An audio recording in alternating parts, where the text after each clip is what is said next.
just say again, because I didn't realise that the first 2 minutes or so was I didn't actually have any of the sound on. So just to repeat the first bit about Ned, you're the owner of the Near Death Experience Group. You served, which I didn't realise, on the board of IANDS. Yeah. Mm. So I, s- I started a near death experiences a group on Facebook in on September 15th, 2013.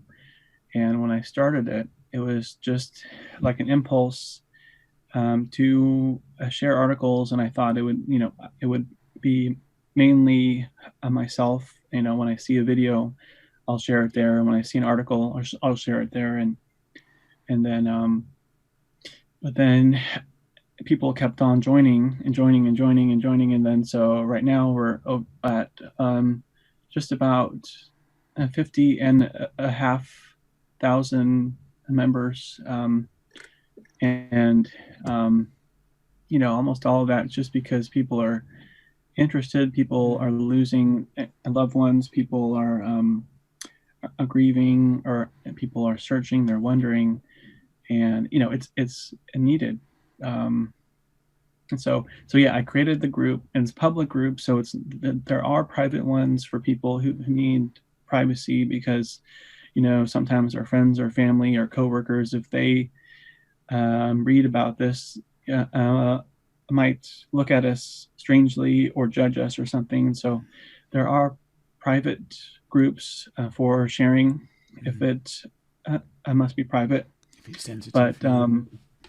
but the purpose of mine is public, because it's like a lot of people who have NDEs are there, and even more people who haven't, but they're like, what is this? Or I was taught in church, that I would end Mm. up in hell, Mm.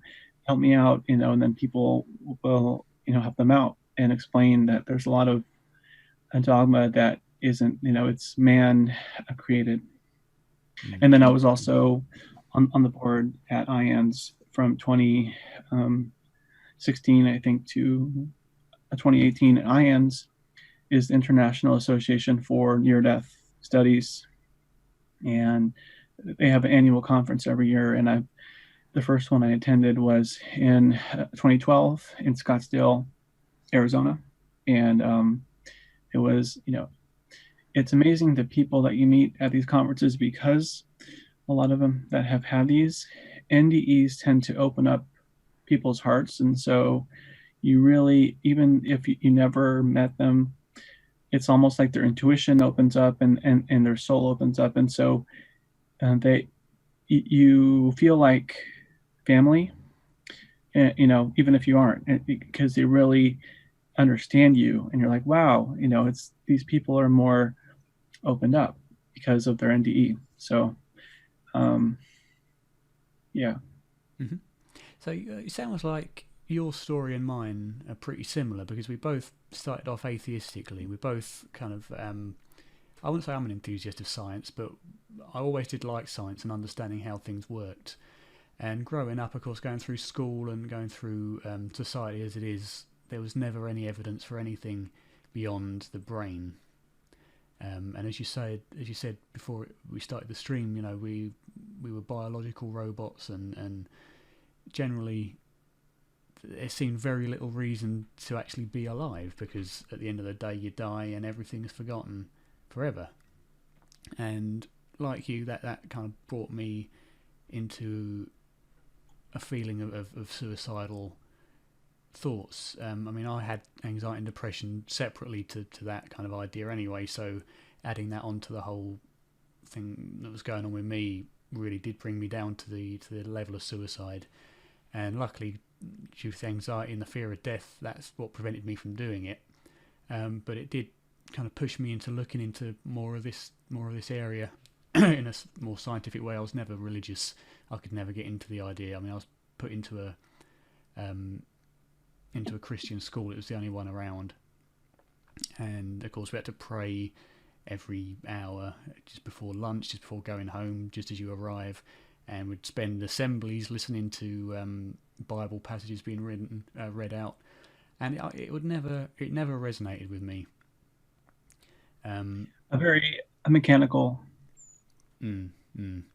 So when I went to school, it was all science was as it pretty much is now. We are, as we say, mechanical robots.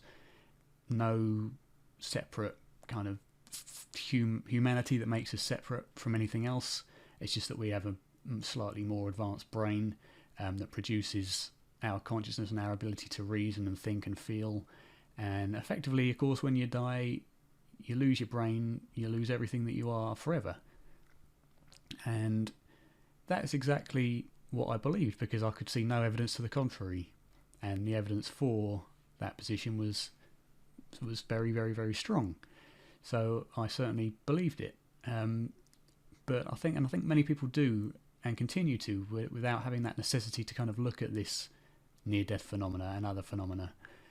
But when you do, and you look at it with an open mind, and that's a difficult thing for many people to do, because it means effectively rewiring everything you thought you believed about how we work and how the world works.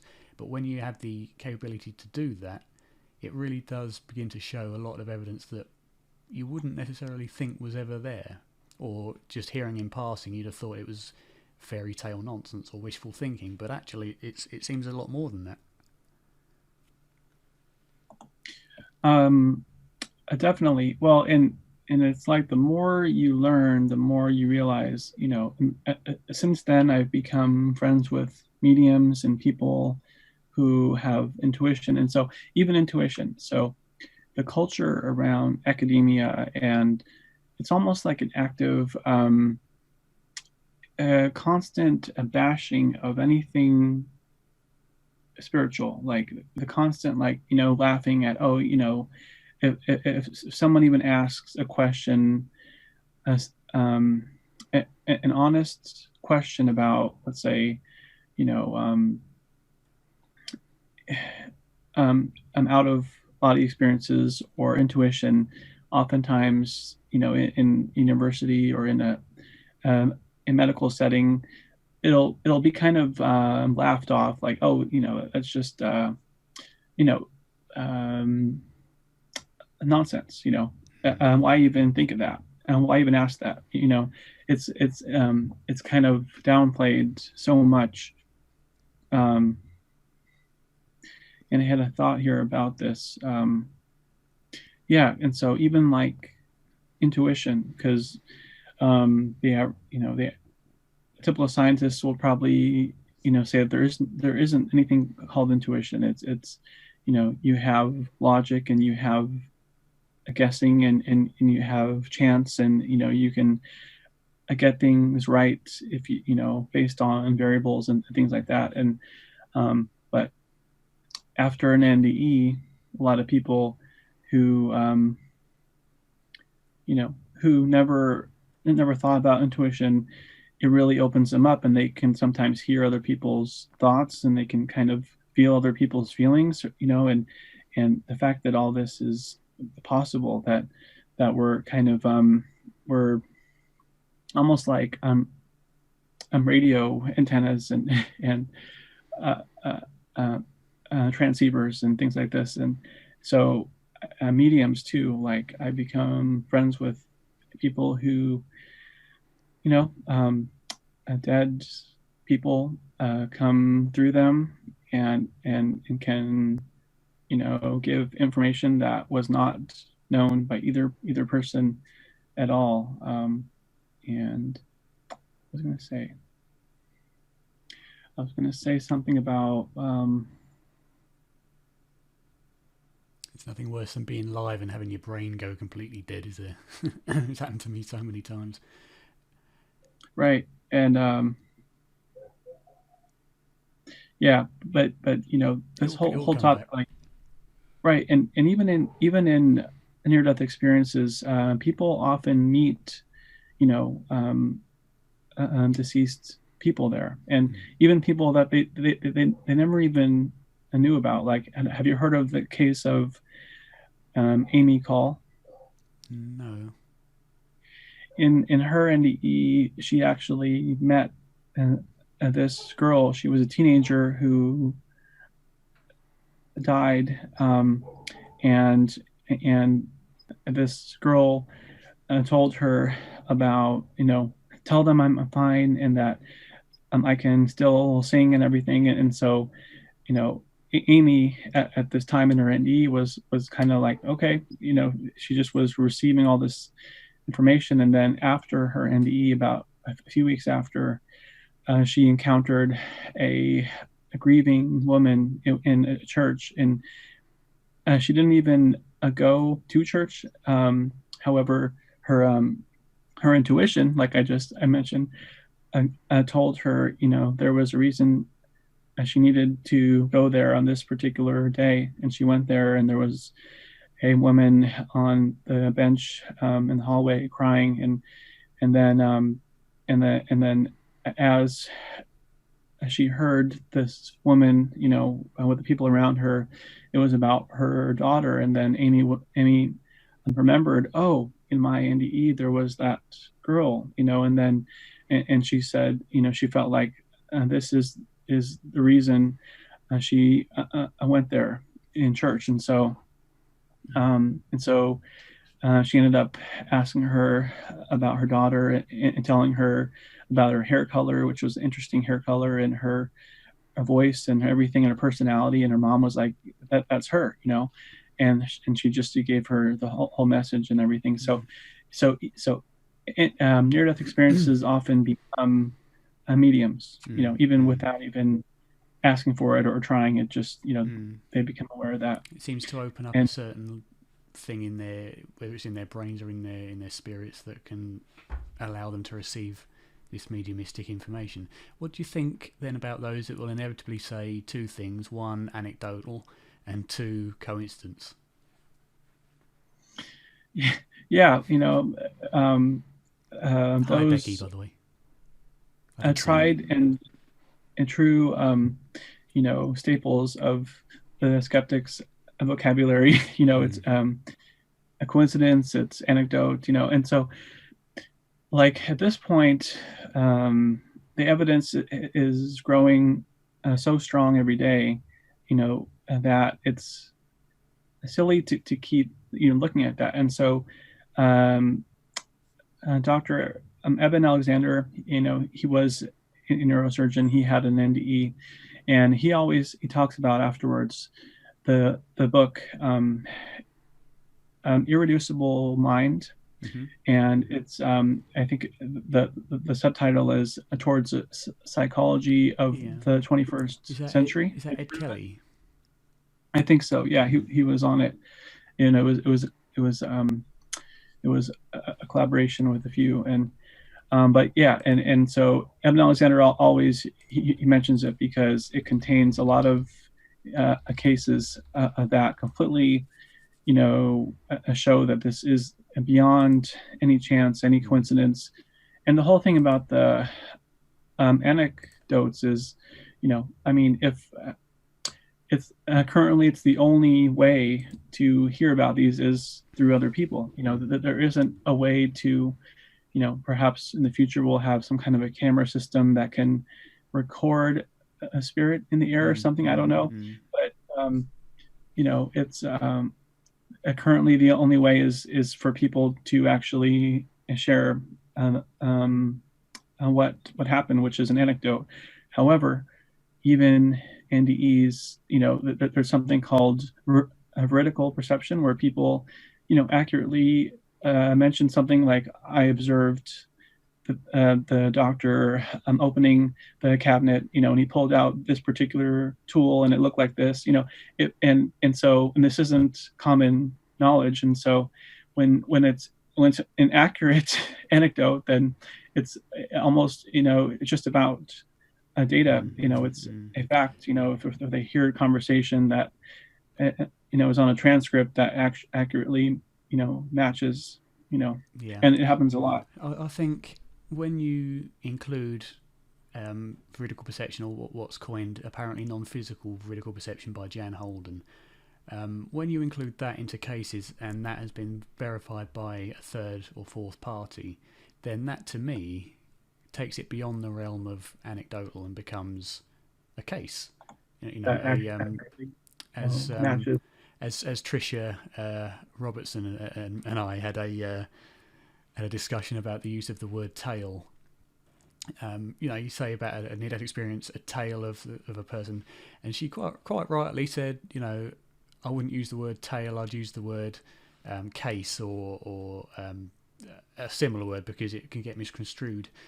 And I think these AVPs, veridical perceptions, take it beyond the realm of just a tale or just an anecdote, and it really does become something that can be studied and jotted down. I mean, Titus Rivers' book, The Self Does Not Die, I'm sure you're familiar with it. Yes. Which outlines, in the English version, 100 plus cases of veridical perception in out-of-body experience during a near-death experience that have been, say, third-party verified. And so many people have said to me it's not worth looking at because it's just a book of anecdotes. And again, I bring up the point, well, no, because this has been third-party verified by friends, family, doctors, other professionals, and there are records to support it. So I don't think you can use the argument that it's just an anecdote at that point. But perhaps that's just my interpretation of it. No, definitely. Yeah, I mean, you can call it an anecdote, you can call it a story, or even as what's her name, the woman science. I don't know if she's a scientist, but she's popular among skeptics, and she's in the UK. Her hair, she usually has it like pink or something. Lisa Williams. Blackmore. Oh, Susan Blackmore, right. I'm thinking of the medium, the television medium, but yeah, Susan Blackmore. And she often will call them folk tales, or and yet the skeptics, even the ones that are very prestigious or acclaimed, will often reference her as if she's like the foremost expert. And of course, this is as of a few years ago. I haven't been digging into the kind of research yet. Have you heard of Alex Securis on Skeptico? I've spoken with him. Oh, cool. Yeah, because I know he had her on, and I think like after some conversation, he got her to basically admit she hasn't seriously looked at these in over 20 years. And her main focus is memes now, isn't it? Could be. I haven't. I think she's written. I think she's written a few books and done a few studies on memology, which to me seems a non-subject. But never mind. I did try to get in contact with her to do an interview, but apparently she was not kind of working on that kind of field anymore. But again, as you say, she is very widely quoted from the skeptics, especially with her theory of the interaction of the temporal parietal junction in the brain, which is responsible for the feeling of being embodied. And they think because of Olaf Blanke's experiment, which you probably are again familiar with, on stimulating the temporal parietal junction in the brain, that creates the illusion of a leg raising or of sitting up. And she uses this is the whole thing. Yeah, because you said it creates the illusion. And so many scientists are focused on it's an illusion, it's a feeling, it's I feel like I'm out of my body. But this is when people are fully perceiving, and they're sharp, their senses are sharper than they are normally. And it's almost like a waking up out of, this is a dream world right now. It's all, and it's like, I think a lot of ears are like, you don't get it. This is it's beyond, it's not a dream or a hallucination where it's like, I kind of remember, clouds, and it's extremely vivid, extremely sharp, extremely coherent, which I love. I'd agree with a video recently by Cyrus Kirkpatrick, who's an out-of-body experiencer. Are you familiar with him? Yeah. And he said in a recent video that there's a difference between the sensation of being out of body and the experience of going out of body. And a lot of people, I mean, the article that he was quoting was talking about this, you have the sensation of going out of your body. If you do, go to the doctor, get checked out because it could be a sign of epilepsy, which also causes the sensation of being out of body. But we're not talking about a sensation, we're talking about an active experience which can provide veridical perception. And it's like, I can't remember the exact example he used, but it's like the sensation of walking in a park with your dog and the experience of walking your dog in a park. You know, they're two completely different things, and it's the same with the out-of-body experience, or the controlled out-of-body experience where you intend to do it. Well, right, and it was really interesting on this whole topic because this is I don't often remember my dreams, but last night I had a dream and it was unusually vivid. I wouldn't say like ultra vivid or like an NDE or anything like that, but it was something that I clearly remember now.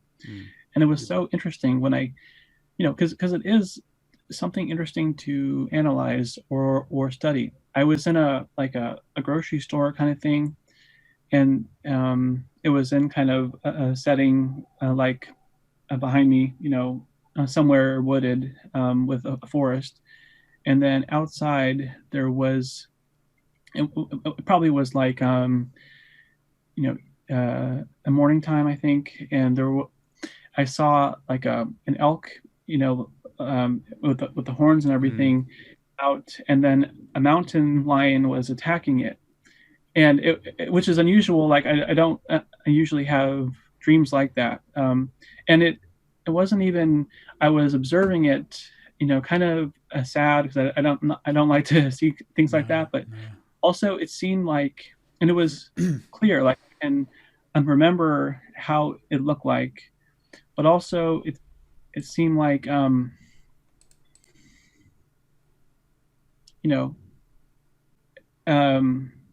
yeah, it was just interesting that I remember that, and it wasn't even really that traumatic of a thing, because it's like, oh, the elk, he looks like he's old, and so he's almost like, well, it's my time, and so it kind of just, it happened, flowed, but that I'm trying to compare that to my current mental state, now I'm awake and talking, in comparison to an NDE, which in like in an NDE, people often talk about how like they actually feel everything, like they feel the emotions of the mountain lion or the elk, or they feel the surrounding tree, like they feel things that we don't feel. They see more colors and details than our physical eyes see. And so I sometimes wonder if it's almost like our physical eyes, we only see a portion of the visible spectrum, and if we were able to see into the ultraviolet and into the infrared, if it would, and that it could be part of it. I don't know, but I mean, certainly, even according to modern science, the amount that we can see is a tiny amount of the electromagnetic spectrum. It's one tiny band of visible light. And different types of shrimp and different types of creatures like that can see a huge variety of colours that we wouldn't even really imagine. I mean, if anybody now tries to imagine a new colour, it would completely boggle your brain trying to do it. But I mean, with the near-death experience, as you say, that one of the most common descriptions, other than perhaps the loving light, is the experience of being super ultra lucidly aware. To put it in a kind of a less professional way. But as you say, there's sort of a sense of omnipotence where you can experience everything from everything's different point of view, especially in life reviews and things like that. And they say that the waking life is, as you say, very much like a dream that you wake up from into the near-death experience state, which is hyper-lucid. And especially in the near-death experiences containing events where the brain is damaged, like in cardiac arrest, or not damaged, but it's not working effectively. To have a hyper-realistic state seems incredibly counterintuitive and paradoxical to the way we think it all works. Right, right. Yeah. That's a good point. Yeah, and like when people they say that it's like, the physical the death is like a waking up. Um, or when people actually have to be sometimes persuaded or sometimes forced to To come return. back because they're Mm-hmm. like, I don't want to go back. No, you know, um, it's almost like if what they talk about is,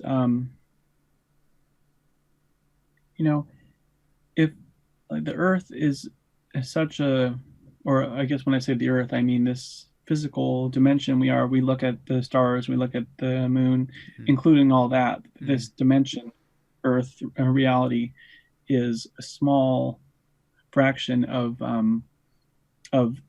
the bigger picture. Mm-hmm. Um, I mean, and that, William Bowman describes it as the epidermis of the universe, doesn't he? uh, it probably does. Yeah, Mm. I've heard of him, but I haven't heard Mm. that yet. But He's mainly out of body experiences as opposed to near death. oh, But right, right. yeah, but it all ties in. Well, and it all kind of connects because a lot of NDEs begin with an OBE. Oftentimes it's the person in the local room, and they're or the local setting, and they're just observing everyone around, and then with the light, there's often like a tunnel, like a portal that's like interdimensional, uh, a zip line or something. It takes them out of Mm-hmm. this whole um, place, but um,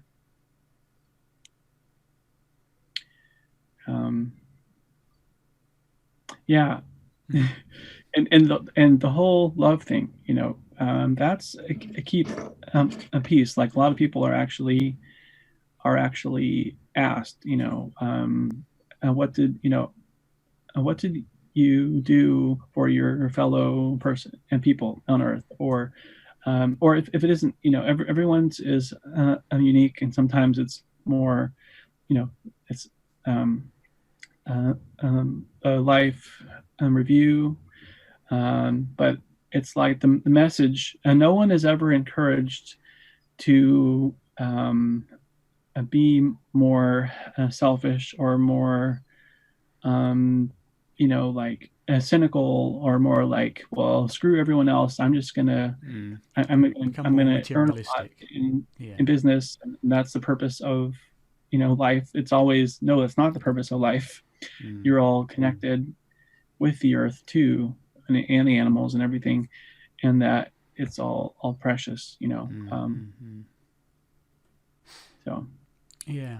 Certainly, it does. The near-death experiences does teach the experiences a lot about kind of. It gives a lot of people a lot of wisdom, as opposed to there's a difference between intelligence and wisdom. And wisdom, intelligence comes from books and being taught. Wisdom comes from living and experiencing. And the near-death experience does kind of seem to really push that wisdom along. I mean, most people get wiser as they get older, but experiences like the near-death experience, and even experiences such as depression and suicidal states, if you can manage that, really does push you along on the line of maturity and along the line of wisdom. And you really do learn that all this, the idea of success, of money and material gain, seems, although it's important for society, in the grand scheme of things, it really doesn't matter that much. And what is important, as you say, is respect and love towards everybody and everything. And that's the same for humans, animals, plants, in my opinion. for sure, and even the simple things, like having fun, Mm. um, like it's amazing what humanity has created with our a society, and people, we're such a blend of things. We're um, social animals, and there is a lot of the biological influences on us, including hormones, or groupthink. Like the herd. When people are doing this, we just are Mm. naturally, um, the instinct is to follow that, or we'll get left out. And so um, because of what I think that the culture and the culture is often influenced heavily by the people at the top, and so the people at the top who own the media and what is allowed to be talked about, even in schools. Like the more you learn, the more you see that there is kind of an effort to keep the population in a way dumbed down a bit.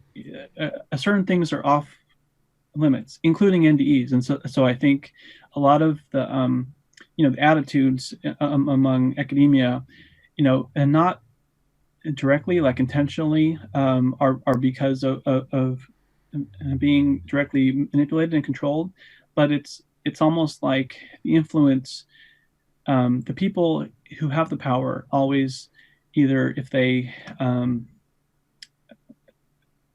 don't have that kind of attitude, it gets kind of pushed into them, or the people who have those attitudes tend to be elected sooner. Like there's a definite bias towards keeping things more cynical, or more kind of on a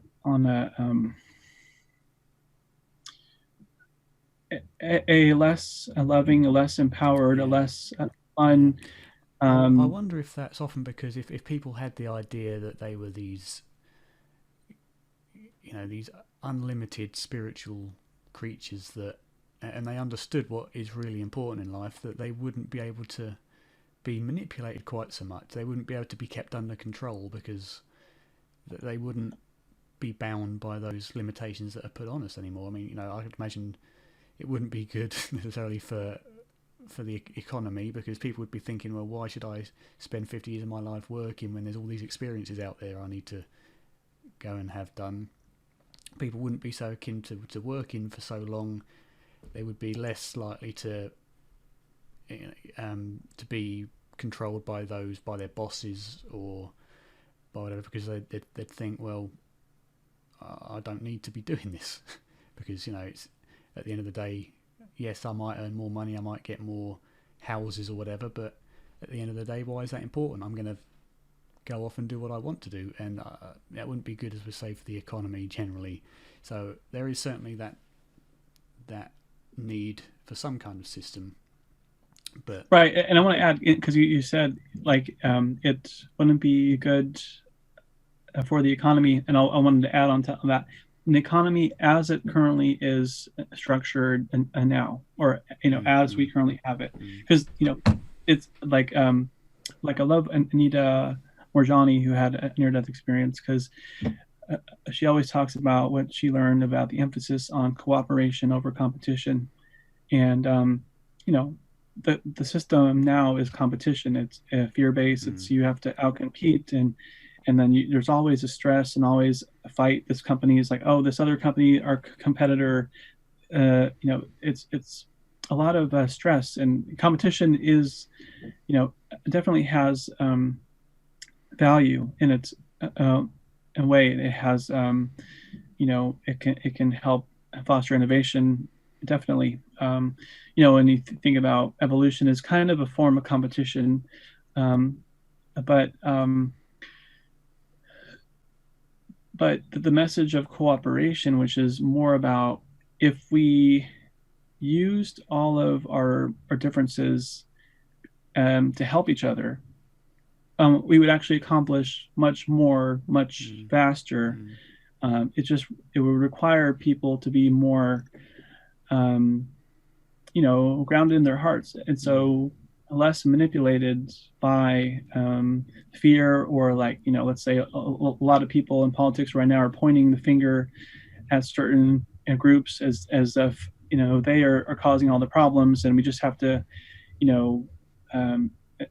these are the bad people, we need to restrict them or limit them, and people are like, it's stirring up all the division, which is the opposite of Yeah, it's a good point. cooperation. I mean, especially the government over here with the likes of the got the coronavirus stuff going on and Brexit and all that. And I often think when I'm watching the prime minister's questions and things like that, they're just taking shots at each other, and they're saying he's an idiot because he's done this. He needs to do more of this. He's done this. He's done that. He hasn't done this. He hasn't done that. You think, for God's sake, you're running a country here. You know, why have we got Labour and Conservative who are just always on each other? Just you know, be a union, talk amongst yourselves, figure out what would work, and you know, it's a country. It's not a playground who has squatters' rights to do it their way. Stop having to go at each other and worry about the 65 million people you got to look after. And I'd never understood that kind of way of running the place. Right, and Mellon Thomas Benedict, who had an NDE, he often, when he came back, he often calls it, the human monkey business. It's like we're still maturing. I love how he put it, because he was extremely cynical before he had his NDE, and he kind of thought how I'm used to think. He saw how the world worked, and how, and I think he had a violent a father who was a soldier. He had that whole attitude, and I think perhaps a drinker too. And so it was that whole culture that he grew up in. He's like, the world is a violent place. It's a ugly, scary place, and so that was kind of his imprint from a child. And so he basically gave up on a life himself. And he saw like a slide that showed cancer cells as they grow, and then the picture of like the outline of Los Angeles, and how similar they looked. And for him, his whole mind, it's like, oh, see, we're a cancer on the earth, and so that's how he thought. And extremely cynical. And his NDE completely shifted that, because he met a higher power that kind of told him, or explained, and showed. And he says it's the ultimate, like, an audio visual storyteller. Like, if we have a presenter on Earth, we might have a PowerPoint or a video or some interesting pictures, but over there it's like you experience it like fully, like you become immersed in it, and you get information and downloads instantly. And so he was shown in all these ways that humanity, inside every person, is the soul is love. Like we're all good. It's just because of the pain and dysfunction on Earth that kind of perpetuates, and it can be like a chain, where a child is abused, and then they have a child, and they abuse their child, and on and on and on, until the chain is broken. And so the whole point of this was that he, and so what he learned was to see things from a much higher level, and like a zoomed out view of the earth and humanity and history on the earth. And he saw that, like, humanity, like, one of the reasons there is so much strife and dysfunction on the earth now is we're kind of, even at any age, a person can be really old, and yet on the earth right now, but the kind of overall maturity level of humanity is kind of like the age of a teenager. And we tend to not want to be told what to do. We have our opinions and our beliefs, and we're fine with that. There's most of us are not interested in critical thinking. most of us are like, well, that's what I believe. That's all I care about, but yeah, it keeps, it's like I think what he says is that the growth process is that a lot of these challenges and difficulties and, tensions between groups of people are that over time, it is maturing, and we will eventually reach a point where people are so tired of, war and fighting, but the majority, until people, are not eager to take up arms against other people because of what they hear from, influential speakers who are pointing fingers of division. And, when they reach a point where they're just like, no, I'm not going to attack them because we're all connected, and we're tired of fighting, and eventually we'll get there, and we're kind of in the process of maturing. And so the long-term future is that we will, we'll get there. And I think some of us are further along. NDEs typically will make a person who, let's say, was a soldier not be interested in war. Or even there's a case of Bill, I forget his last name, Bill, I know him on Facebook, but he had an NDE when he was 8 years old. I think he drowned. And then he was actually shown in his NDE his future in his life, and that he would be in a war. And so when Vietnam happened, he actually eagerly signed up, but he went with a different intention, a different purpose. So he actually helped to save lives of people. Because this was the Vietnam War. Yeah.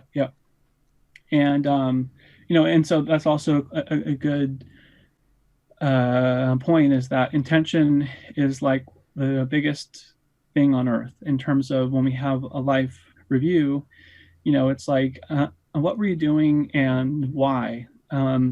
Because on earth there's a lot of people who are lying, or who have a mask on, and who are acting one way to kind of appear one way, but their motives are different, and all that is seen through, on the other side. So it's like, what were we really doing, and why? I love that. Serenity says hello, by the way, Ned. Hi, Serenity. Veronica. That's a shame. I thought that was a nice name, Serenity. Well, yeah. Well, Veronica is as well, but I like Serenity. So, what do you think drew you from stepping back a few minutes to the start? What do you think switched you from the atheistic standpoint that I shared with you as well, to really believing that these near-death experiences did have the dreaded paranormal experience included with them? Well, for me, it was a quick process, because the first time I heard about the heretical cases, I mean, as a scientist, any true scientist would be, thrilled to see evidence. And so a lot of the skeptics, you can tell they're not fully scientists all the way, because they're not, they're like, I don't want to look at that. I don't want to see that. That can't be right. But if you're just pure and honest, and you say, well, that's what happened, then that's what happened. And so it was a quick turnaround, because it's like, oh, there is evidence, and people have just been, covering it up or lying about it. I'll just add as well that it's a good point. I saw, I'm sure you've heard of Jordan Peterson. I was watching one of his videos. He's a professor of psychology, I believe, or psychiatry. Now I think it's psychology in Canada, and he was right. He was talking about the scientific method, and when you look at some of these skeptics who always demand that you follow the scientific method, and anybody that believes in near-death experiences aren't being scientific, and you have to wonder, do these people really understand what it means to think scientifically? And as Jordan Peterson says, very, very, very few people think scientifically, because to think scientifically, what you have to do is not try and build evidence for your own position, you have to try and falsify your position and prove it to be wrong. And, you know, how many people are going to, especially the skeptics as well, are going to say, well, here's evidence to support my belief and here's evidence against yours. But how many people will say, here's my position, I'm going to go and try and prove it wrong. I'm not going to look for evidence to support it. I know there is evidence to support it, but I'm going to try and prove it wrong. How many people really think like that? You know, and it's a form of cognitive bias.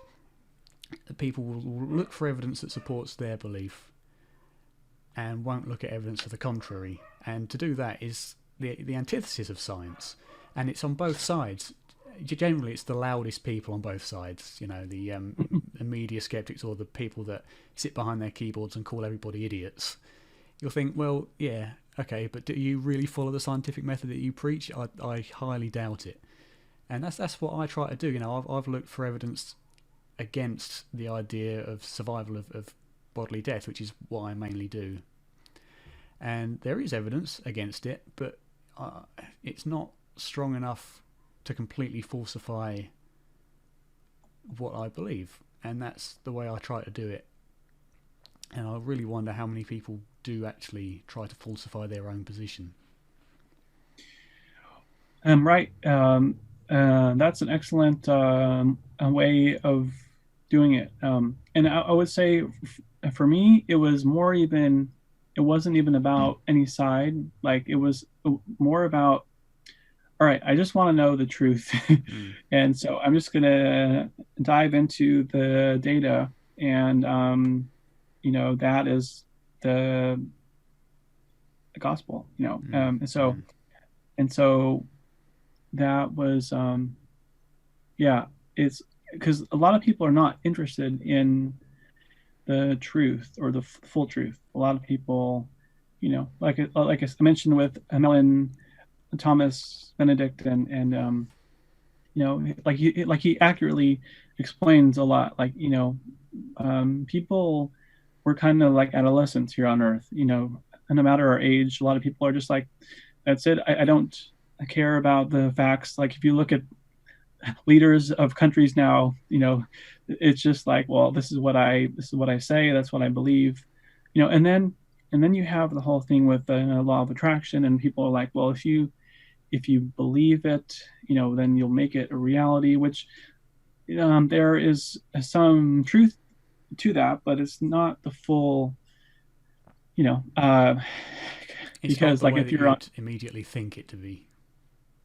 Right, like I wouldn't take that quite literally. I wouldn't be on a building and be about to jump off, and you know, or you know, and there was a woman I think was in China or something a few years ago, and she climbed over the railing into the cage with or the habitat with a lion, and she was loudly shouting, you know, that she was protected, and you know, God was protecting her, and then the lion attacked her, you know, and of course, you know, and so so the whole thing with the beliefs and the human beliefs, you know, and so that's why I was just like, I just want the truth, and that's how I found NDEs. I think the problem is that people will insist that their opinion is correct, and their opinion is the only one that's correct, and here's why. But, you know, I mean, again, I refer back to the size and the complexity of the universe, and this tiny band of it that we can measure, and we know that it's, you know, less than 1%. To really believe that any of us is correct is the definition of arrogance, in my opinion, because there's so much we don't know and can't even measure, that to come up with these definite ideas. I mean, one of the major assumptions in science, which is just that, an assumption, but is so widely accepted that it's usually stated as fact, is that tying into the near-death experience, is that the brain creates consciousness, and that is an assumption, an unfounded assumption. No evidence really, I mean, there is evidence, but no definite proof to suggest it. And I always say all the evidence I've ever seen to suggest that the brain creates consciousness can also be used to suggest that the brain filters consciousness. You damage the brain, you affect consciousness. Yes, if you damage a radio, you damage the output of the sound you get. It doesn't mean the sound is created by that radio, initially. Right. And I've never seen evidence to the contrary where it suggests that the brain creates consciousness but does not suggest that the brain filters. It can be used interconnectedly, in my opinion. The only thing the second theory lacks is a mechanism. And, to say that we don't have a mechanism as of yet as to how some field or fundamental consciousness can interact with the brain doesn't mean to say that it's wrong. It just means to say that we haven't got a mechanism yet. But so many people, especially in many Facebook groups, will say, well, because you don't have a mechanism, we're not going to take it seriously because it's not science.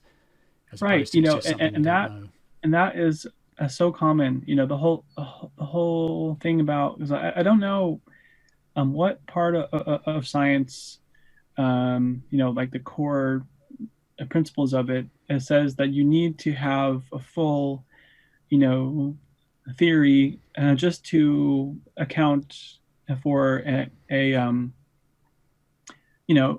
piece of data or hypothesis. And they are kind of jumping ahead and saying that you need all this, but no, all you have, the whole thing about have you heard about a white crow? Mm-hmm. There's no white crows until you see one.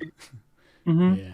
And then once you see one, you don't have to have a theory about or a mechanism like, well, this is why there's a white crow. You just say, well, there's a white crow. And then that's the first step, acknowledge a reality.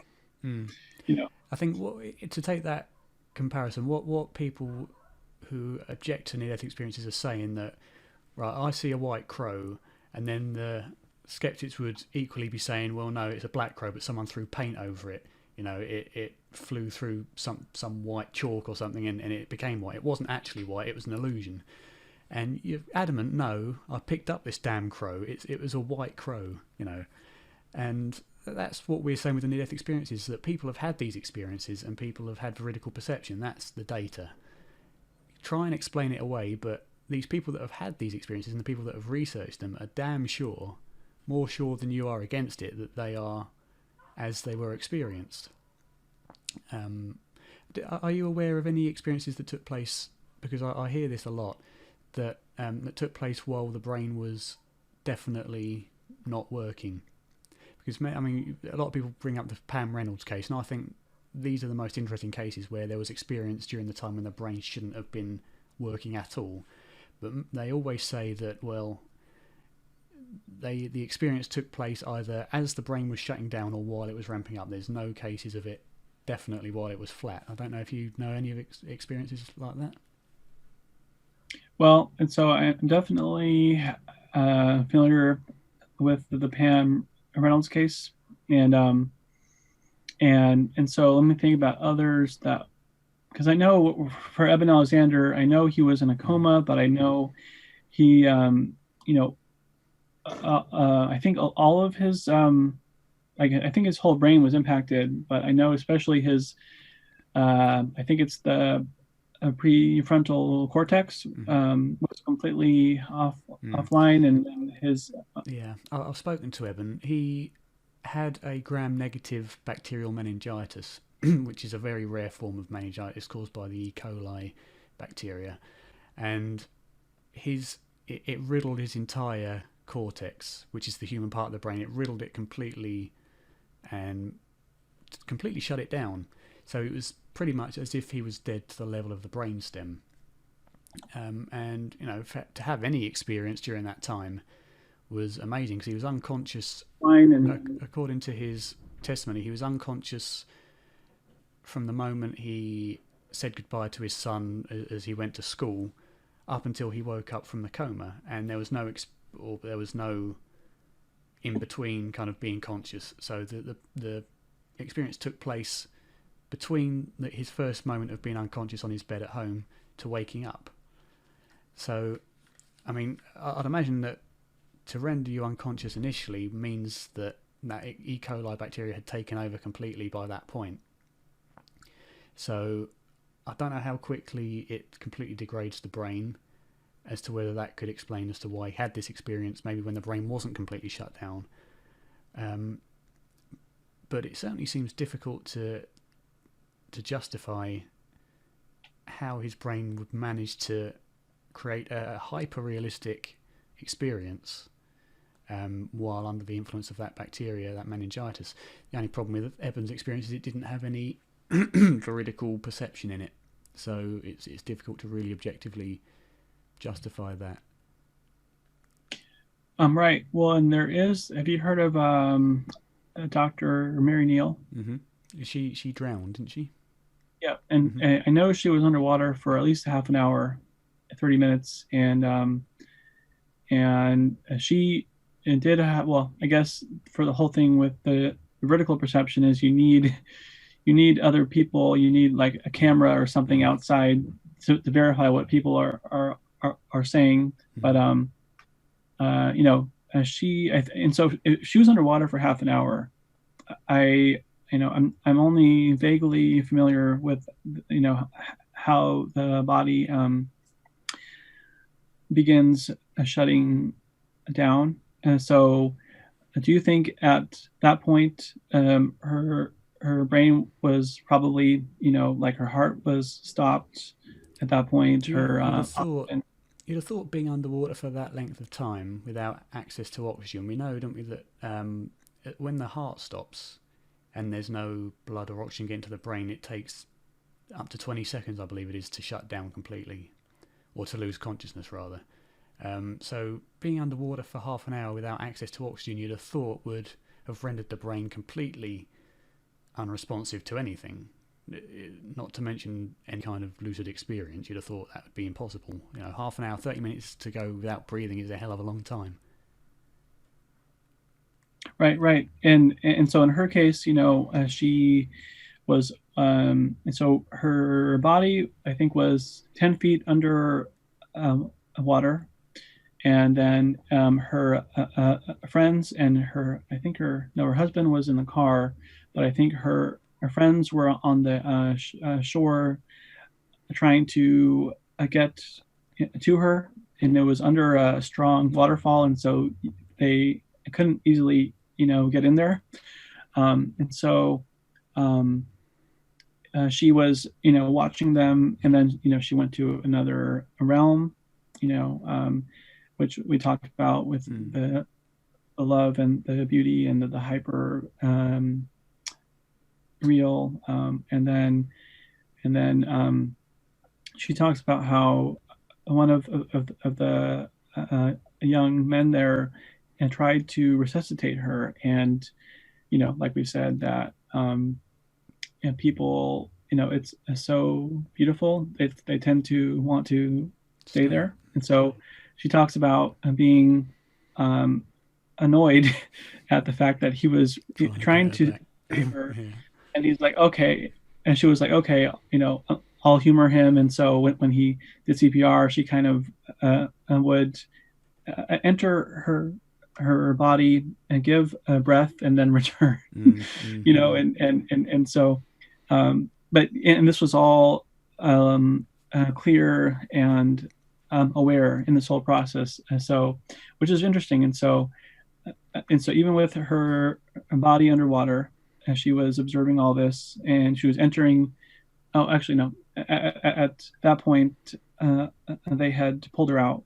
But yeah, it's amazing that after half an hour of that, she was aware of all the people trying to save her, and also entering this other realm. Yeah. So did her experience of her visual experience, did that take place, did you say after she was pulled out of the water, or did it begin while she was still under the water? That's a good question. I don't remember for sure. I know definitely the afterwards, and possibly before. But yeah, it's a good question. Because you could make the argument then that if her experience that took her brain place, started to come back. yeah, as they were giving her CPR and she was beginning to get more oxygen into her bloodstream, that maybe that could have then been enough to facilitate a conscious experience. I can see the argument there, but we won't speculate without knowing exactly when it was. I'd like to have a chat with Mary Neal. I think it should be an interesting experience. Yeah, I've seen her talk a few times in person, and I love how competent she is. At that time, I think it broke many of the bones in her body. And then you see her walking around today, and she looks like nothing ever happened, and she is still a spine surgeon, which is a very intense and a precise job. And so it's cool. And then she is very cool. I'm a fan. Okay, let's go on to the Pam Reynolds case. Did you watch the interview I did with Dr. Gerald Verley? I remember I sent it to you about the Pam Reynolds case. I was anybody that doesn't know, Dr. Gerald Verley is a probably the leading or most well-known skeptic of the Pam Reynolds case and of near-death experiences in general. He believes that it's all can be explained by brain chemistry and physical means. I was just wondering what your ideas were on watching that interview and what he said about the case.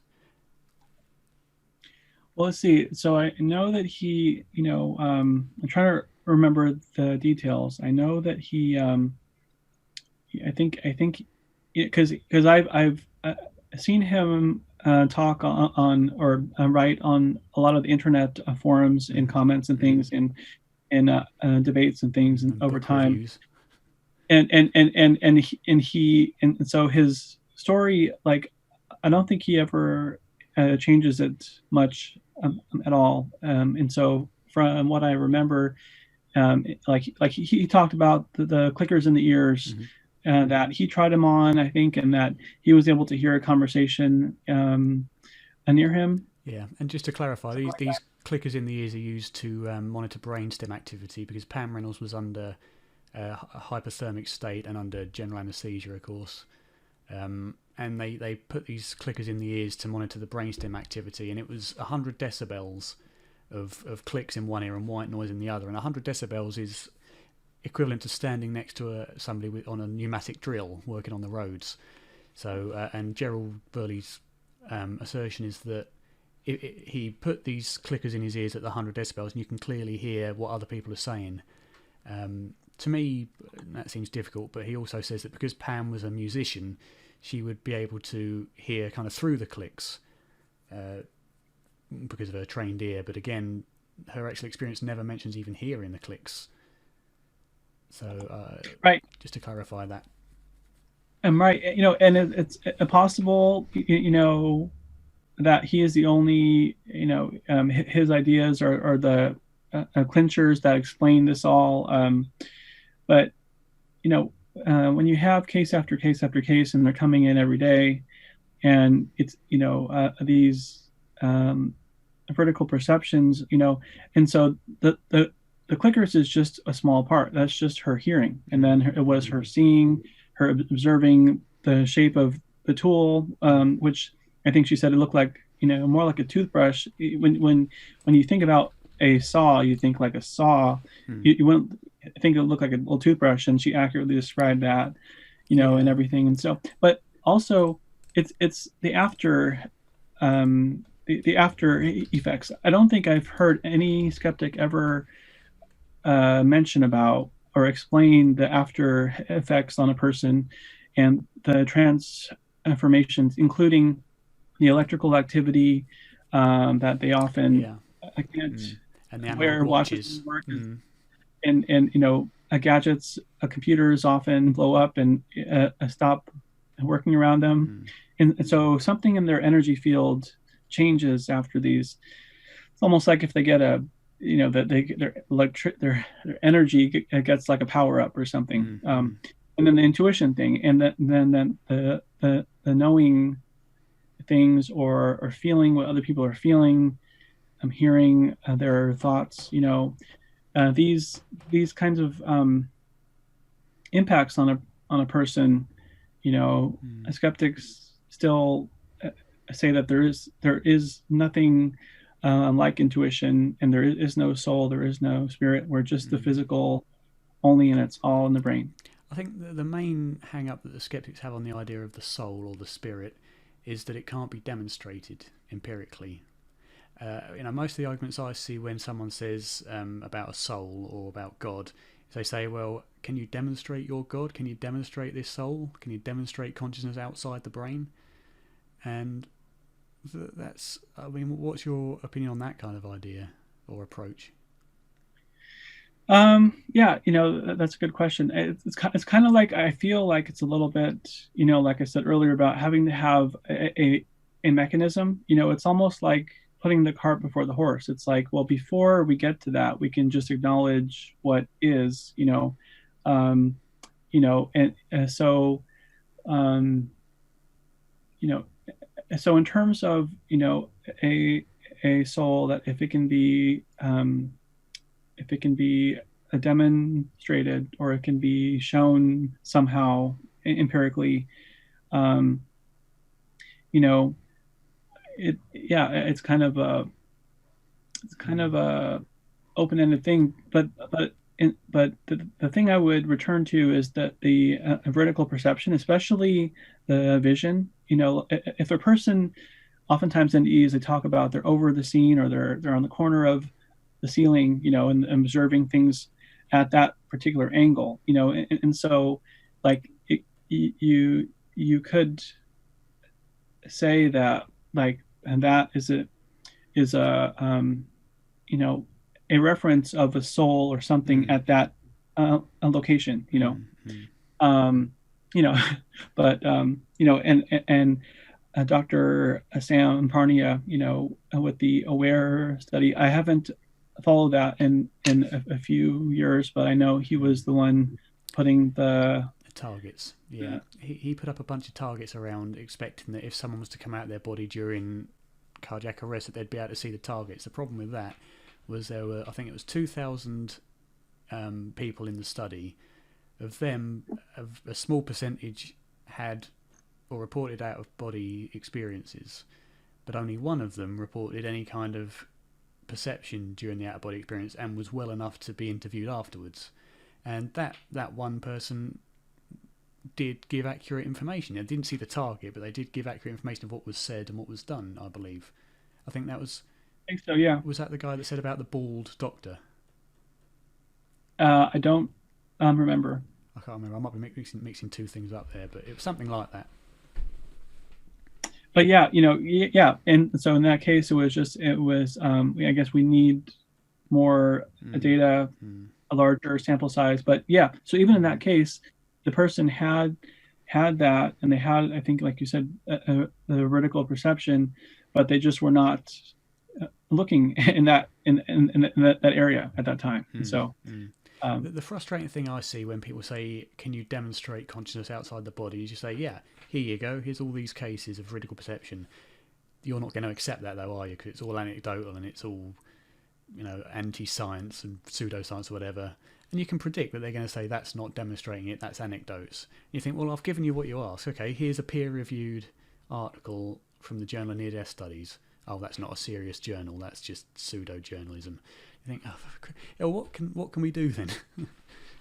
Yeah, oftentimes the only way is for the person to have one themselves to really get it. And even then, like Susan Blackmore, she talks about how she's had OBEs, and so she's an authority on what they are, and even that, like, it isn't quite an NDE. And this is all, and there are oftentimes NDEs. It isn't just the person who's kind of in charge, or who's like the captain of the ship. There's a higher power that's almost like teaching them something or forcing them to confront something. It isn't just on their own power alone. There's often a deeper purpose behind it, a deeper a bigger picture behind it. It seems that the near-death experiences are generally, they have fundamental aspects to them which seem to be, as you say, orchestrated by some power, although it seems that the individual person does project their mind's interpretation of events onto the fundamental aspects.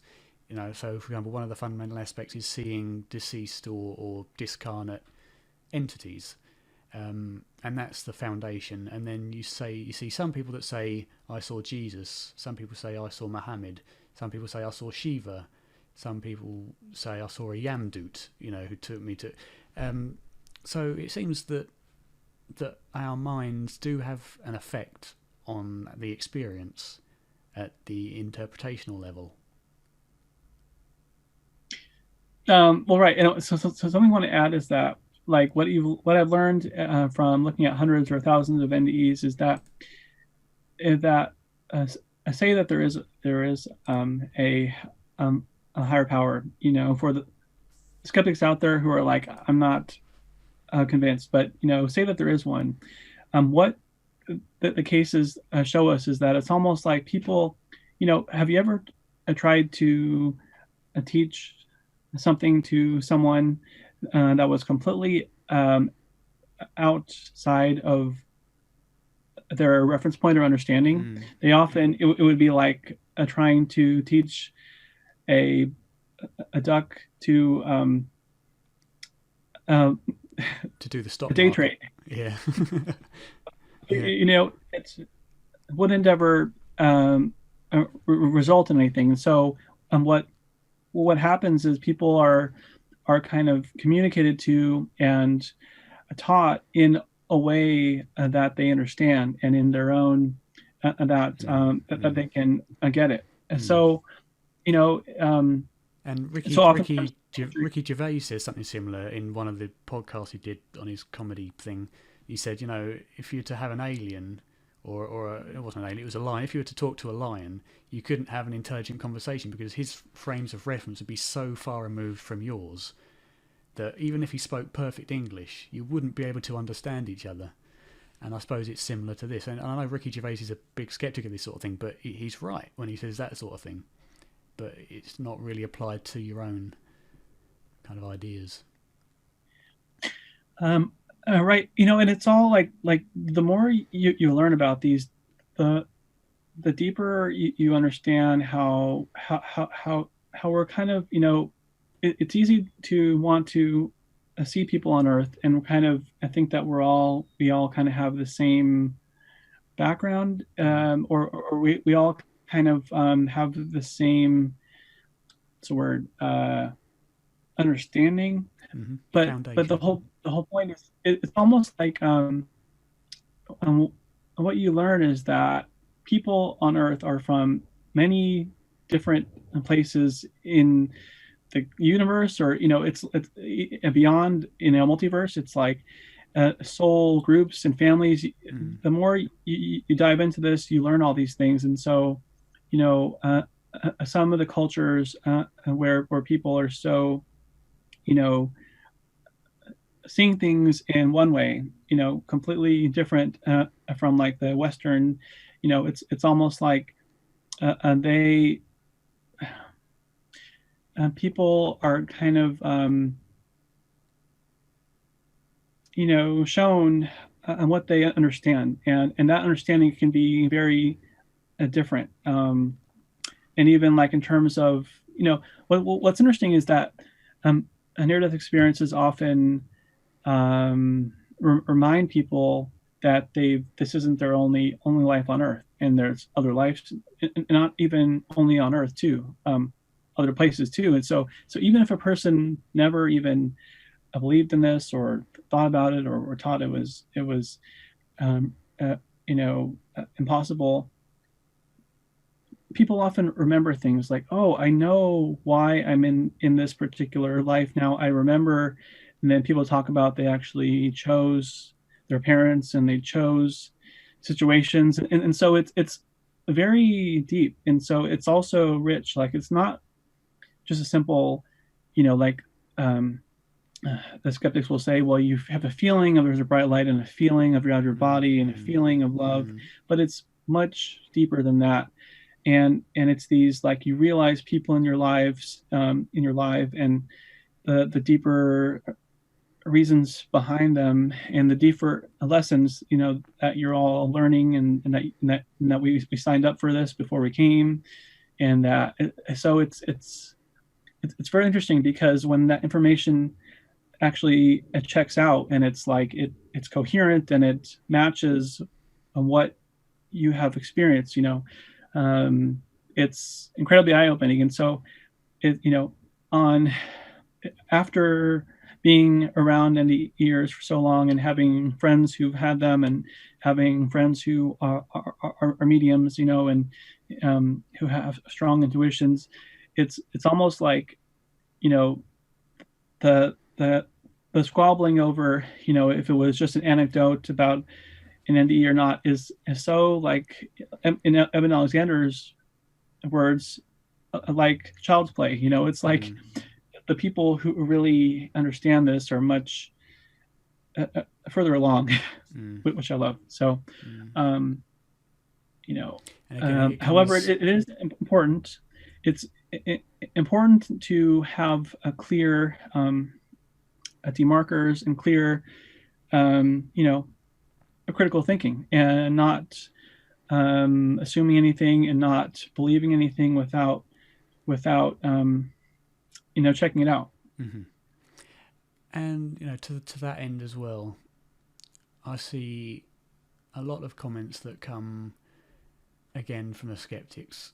I talk about them a lot because they are generally, in my view, they're often more detrimental than they are genuinely skeptical. And it's always good to kind of highlight these corrections. Is that a lot of them say, well, just because we don't understand something, what you're doing is jumping straight to, it must be paranormal because we can't explain it. And that's not what we're doing at all. What we're doing is saying it may be paranormal, it may be natural, but according to the data, which is more likely, which is more parsimonious, which means which explains the data more fully.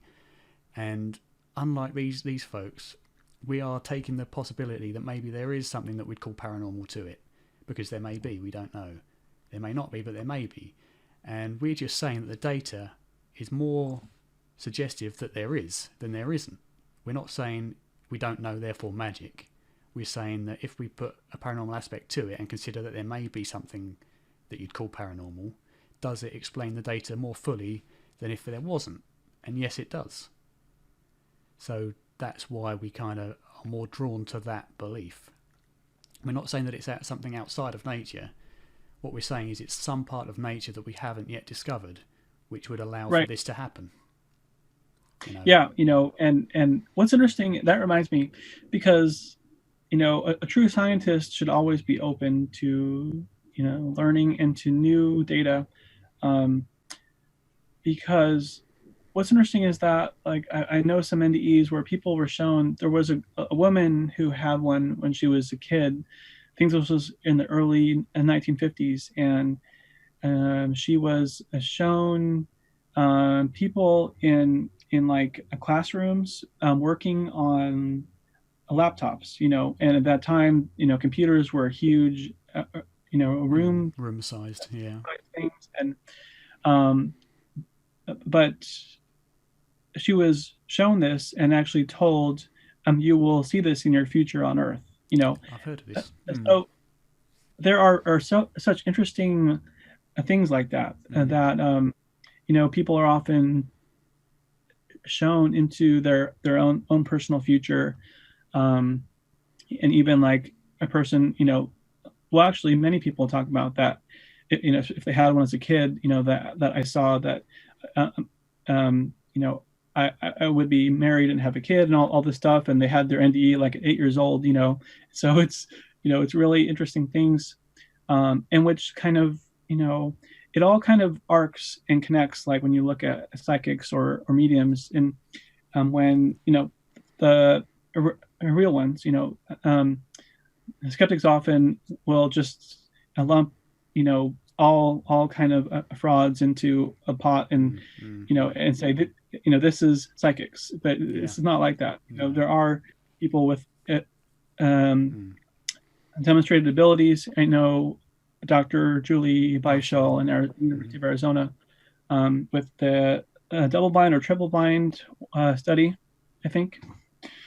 And the mediums there were vetted and verified, and their results were not just, I think, millions of times more less likely than chance. A chance, and then even hundreds of thousands of times stronger than the mentalists, the professional people who pretend they are mediums, who guess and try to make educated things like that. Yeah. So the actual mediums were much more accurate than the mentalists. And the thing is, you can always dismiss one phenomena, but the problem now that the skeptics face is that there's so much different data coming from different experiences that all point to one thing. And I think most people are afraid that in order to justify all this, we need to completely remove everything that we've learned in the last several hundred years of science. Everything we've come to needs to be washed away. And I'm saying, no, it doesn't. We're not trying to overthrow a paradigm. We're developing it. We're adding on to the current one. Materialism is fantastic for our day-to-day lives. It explains a hell of a lot, and it works. Without materialism, we wouldn't have modern medicine. We wouldn't have computers to use. We wouldn't have desks to sit on. And it's a very, very, very good thing, materialism. But it also doesn't explain adequately all these other experiences. We're not trying to overthrow materialism. We're trying to add on to it, to say there are other parts of nature that we need to consider do not apply to these laws. For sure. In order to explain all this data. We're not getting rid of the current paradigm, we're adding to it. And I think that's something that's often misunderstood. Yeah. And like, I think, I love how Mellon Thomas Benedict, who had a near-death experience, he says it's all physics. It's just, it's all science but and so science ultimately, if it was, in the future, as it evolves and accepts more of reality, it will encompass all this and understand it more. But now it's kind of, it's growing still, of course, as it should be. And so, yeah, the whole thing about just because we don't have a mechanism or an explanation doesn't mean, and you're not a true scientist if you ignore evidence because you say, well, there's no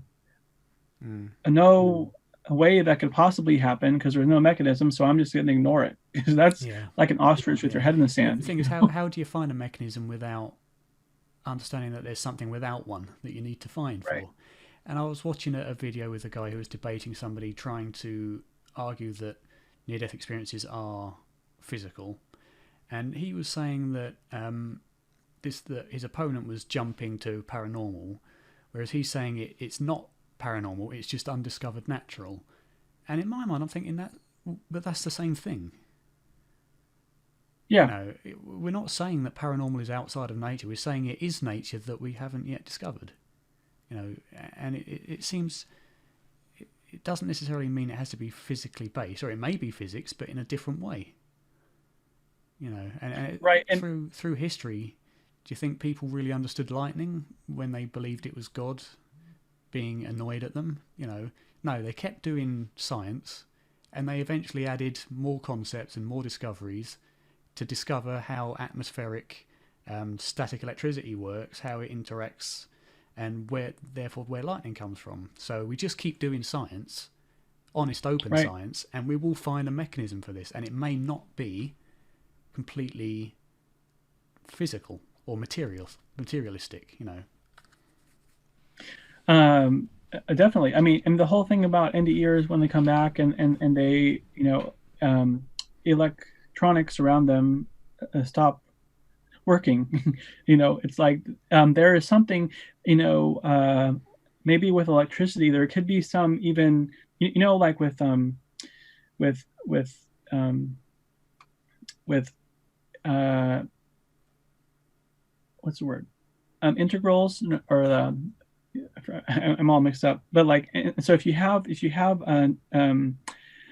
a distance, and then you can add time, and you can get the velocity, and you can get the acceleration, then you can, I think a jerk is even before acceleration, and so it's almost like with the physical things. Let's say electricity, there could be like an even, let's say if electricity is the velocity, if there was an acceleration that comes before electricity that we don't understand yet, almost like I feel the spiritual energy could be a precursor to electricity. It could have some properties, and so or I don't know if NDEers have ever been measured, with a voltmeter, or like their whole system. I don't know if their energy is just stronger, or they might have some of that non-physical, a precursor, a spiritual energy, that's intensified around them. And then people talk about auras and things.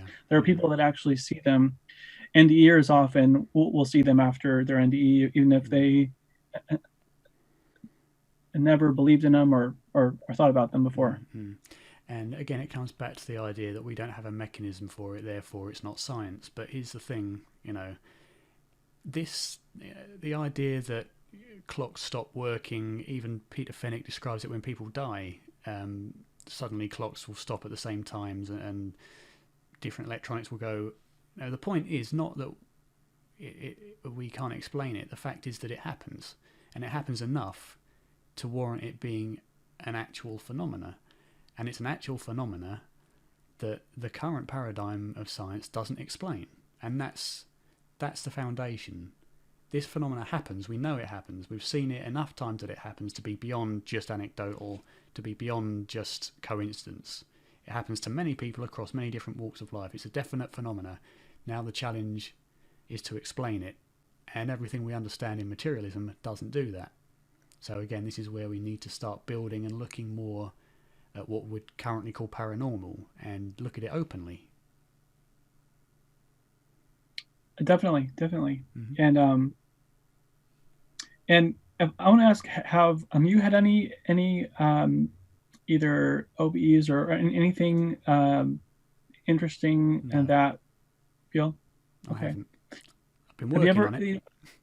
Well, right. Well, and what's interesting, like, I have had this interesting thing, which I've heard, happens to some NDEers, is that that if I am driving, and this hasn't happened in a while, but it used to happen a bit when I lived in Colorado. So I don't know if that had anything to do with it. But at nighttime, if I would be driving, and the street lights, overhead, and as I would approach, not all of them, but some of them, like as I would approach about, I would say within maybe 100 horizontal feet of them, around there, give or take, they would suddenly turn off, and then and so like it would happen enough and that, like, even if I'm zoned out and I'm focusing on the road, and it just happens, I'm like, oh, it happened again, and it would kind of catch my attention. But and then I've had oftentimes my mom, after her husband died, her computer, a CD player, I think these days CD players are now obsolete, so we don't have them anymore, and this was around 2010, but it would start opening and closing on its own, and so what we learned from mediums and even NDEs is that spirit can influence electronics easy. They can influence physical things too, but it's easier for them because if our bodies run on electricity, and like we just had this whole talk about the electrical energy or the precursor to electricity, and how they can interact with those. And so, and I have other stories about that, about lights turning on and off, and completely not uh, typical ways. But also, I wanted to check in on time. Yeah, we've been going 1 hour 51. Cool. Doesn't seem anywhere near that, does it? I think that the problem with electrical phenomena is there's always that leaning post to go back to, that it's just, a trip in the electrics, or a problem with the grid in your Colorado lights. There's always that to fall back on for the for those that consider it, and it's a possibility. All right. And we can all, I think, and when it happens in a repeated way, so that like it's always about a certain distance, and it's not just like you look back and a light, randomly behind you turned off, or it's always a pattern, and so that builds a coherence. So it kind of leaves the realm of pure chance. But yeah, and then the whole thought came to mind about, for a person who, well, believes. However, I actually am not a fan of a belief so much, and so I would say, for a person who is awake or is open, no amount. Well, I guess that isn't accurate, because it's about evidence, and so like I appreciate evidence, and definitely, but the whole thing about a skeptics, for a person who is not open to evidence, no amount of evidence will sway them. It's a difference between belief for the sake of believing, belief because other people believe, and justified belief. If you believe something because you're justified to believe it based on the evidence, then that to me is skepticism, because you're basing your belief on the quality and quantity, I suppose, of the evidence.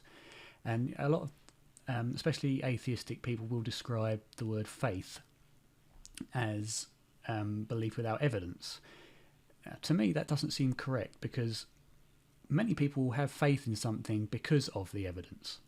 I have faith that there's life after death because the evidence I've seen suggests it more than it suggests the counter. And for that reason, I could use the word faith and belief, interconnectedly. And it's the same with Christianity and various other religions. People that have faith may have faith because the religion tells them to, but they may also have faith because they've had a religious experience, or because they've read the literature on the history of Jesus, or the history of the Christian church, whatever, that has led them to believe it. So faith isn't necessarily belief sans evidence. It could also just be belief because of the evidence they've seen, and many people don't consider that a possibility. Right, and that reminds me of a important point, is that like skeptics, and I think I don't know how it is in the UK compared to here, but the skeptics focus a lot of time on religion, and they kind of will always associate NDEs, anything spiritual, with religion, and it's like the whole thing is like that is a false equivalence. It's it is. Doesn't, and so for the people out there who think that it's either, if you believe in NDEs, well then you're religious, or if you don't, then that's a non sequitur. It's completely separate. And the only reason I wanted to say that is because I think there's a lot of that kind of intertwining of these that isn't really, it's counterproductive, and it keeps us, in this circle of the past. It's like so. I'll just open up if anybody's got any questions in the chat. Just give you a few minutes now, because I think we've reached pretty much the end of what we can talk about. So if anybody's got any questions for either Ned or I, feel free to ask them now. We'll just I suppose sit and wait and see if any come through. There's a few seconds delay in the stream, but I doubt anybody will have questions. There's only 4 people remaining, although we did get up to the realms of 20 people, which is perfect. So we'll see. Yeah, and I didn't mention this ahead of time to anyone, and I think it's very good. So I'm assuming there probably isn't going to be any questions. So in that sense, we might as well leave it here. I think we've covered quite a lot. It's been a very productive discussion. Thanks, Darren. And in the future, if we can ever, sure. Like, I'm wondering if I ever, let's say, I'm advertise, more ahead of time, if it'll help. And this isn't about,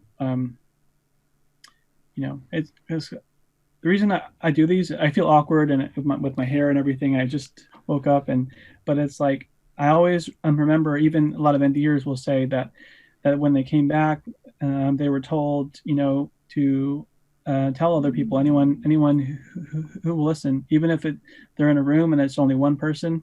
So I keep remembering that, like, this isn't about, because I get a little what's the word, not embarrassed, but like, I feel like, oh, this is but it's like, no, I'm here because if it helps anyone or if it makes them think, then yeah, that's a good thing. The reason I do this sort of thing, if anyone wanted to have a look at what I do, I've got a Facebook group called Seeking I, letter I, not the II. But the reason I do it isn't for the reason many do it, to become famous or to make money or whatever. I do these discussions because I'm trying to learn. And if That's anybody, cool. if people are interested in, the people I talk to, if they're interested in putting it on my podcast, then great. Other people can learn from what I do, but my main focus is to learn about this subject of death, because to me, everybody's going to die. There's no getting around it. I want to know where I'm going and what's going to happen. Just being able to share it with other people is a bonus. I never make any money out of it. I never charge anything for it. I don't see, that's not really fair. It's academic. It's not a business as such. Right. Well, and just quickly, how long have you been on this seeking journey? Well, I didn't start doing Seeking I until 2018, but I've been looking at this sort of thing since I was 12, since the anxiety and the depression started. I'm 24 now, so 12 years, almost 13 years. That's cool. How about you? And so have you, like you mentioned at one time you thought about, I think, suicide too, or you're like, life is pointless, why am I here? And so you have a much richer reason now. When I was 16, I had a emotional breakdown, depressive breakdown, which caused me to become suicidal. Due to the fear of death that the anxiety had caused, I didn't go through with it because I didn't like the idea of not existing forever, which is what I believed at the time. With the depression, I still get periods like that. A couple of days ago, I had a kind of a low with the depression, and it made me think, am I really believing this, or am I just stupid? And it seems that life is just completely worthless. But having had depression for so long, you realise that it is just an illusion and it will pass. But yeah, certainly, I'd never go back and not become suicidal, because the amount it's taught me is, more than you can ever learn at school or from reading in a book, because it's a necessity and a genuine interest you develop. And when you have a necessity and a genuine interest, that's the best way to learn. And sure. It's the most valuable thing you can do. Well, cool. I appreciate the interview. Yeah, thanks, Ned. I appreciate your time. It's been a bit longer than I thought it was going to go, but all good. So yeah. In the future, if you ever have any other questions, or I love talking about this, and I could probably talk forever because it's passion. So yeah, great. And same to you. If you have any questions or want to talk about anything, let me know. On Seeking I, I'm probably going to try and get a group discussion together on Zoom to just do kind of update where everybody is, and so that everybody can share their own kind of views on things. I'd like to do that en masse kind of get together on Zoom. So you can certainly come to that, and anybody else that wants to come to that, join the group, and I'll... soon or tomorrow or... I don't know. It's probably be a while because I've still got a lot of things to do. But as soon as I can get it organised. Okay. Okay. So thanks everybody for coming. Thanks, Ned, for your time again. I'll Thanks, Aaron. I'll end the stream now.